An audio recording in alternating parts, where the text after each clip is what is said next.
Today, the Ministry of Basic and Senior Secondary Education, MBSSE, received the Vice President of the country for an exclusive closed-door meeting with the Minister of Basic and Senior Secondary Education and senior staff of the ministry to talk about the MCC scorecard.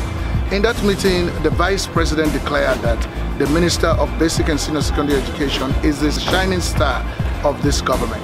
Yeah, well, I refer to the minister as the shining star of the new direction government because they are vehiculating what we are calling, they are moving His Excellency's human capital development agenda. The free quality education, you know, is a huge thing, it's a big thing, it's a huge machine. They have been able to drive that successfully. So today when we go anywhere, you know, His Excellency, we are proud to talk about that, and we are proud to talk about free quality education. And we know that the ministry has done a lot of work and put a lot of energy and resources into that. So I'm also here to thank them for that and to just give them the praise they deserve. With reference to what the Vice President said about the Minister of Basic and Senior Secondary Education as the shining star of the government, it has to do with the MCC scorecard, of which the government was able to score 9 out of 20 last year. And this year the government is poised to score 12 more. And so with the implementation of the free quality school education, the ministry has been able to position itself to score, to help government to score more on this scorecard. You know, we have international performance benchmarks where Sierra Leone is rated, and one of these is the MCCU scorecard. And last year we were able to pass 9 out of the 20 scores. This year we are positioned to pass 12 out of the 20 scores.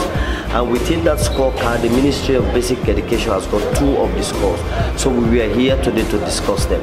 The first one is the completion rate, primary completion rate for girls, and the second is the primary expenditure. As you can imagine, this requires a lot of data and accurate data. So there's the data that comes from your school survey that you do. That tells us something about how many girls are actually enrolled in the last year of primary school.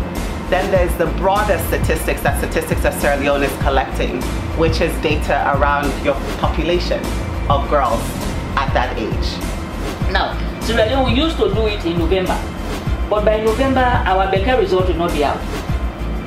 Prior to this government coming into power, Becker will not come out until January. So if you conduct census like that, you believe in that cohort of people.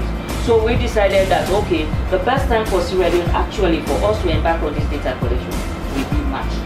And I wanted us to know that March will be very favorable for us, because at that time, all the pupils would have been in school.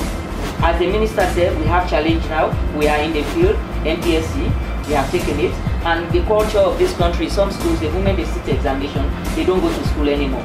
So we just rely on the administrative information we have, the register and so on and so forth, for us to get this information. The main function of the minister here is to approve schools, right? Then once you approve a school, it goes with the approval of the teachers that are there, the people that are there, of course, which includes the girls, right?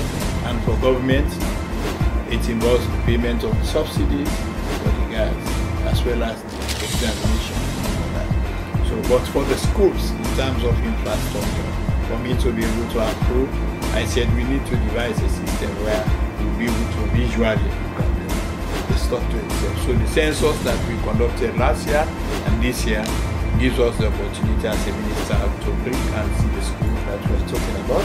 So if you, Mr. X, come for the school to be approved, I will always have a means of looking at it as to whether this is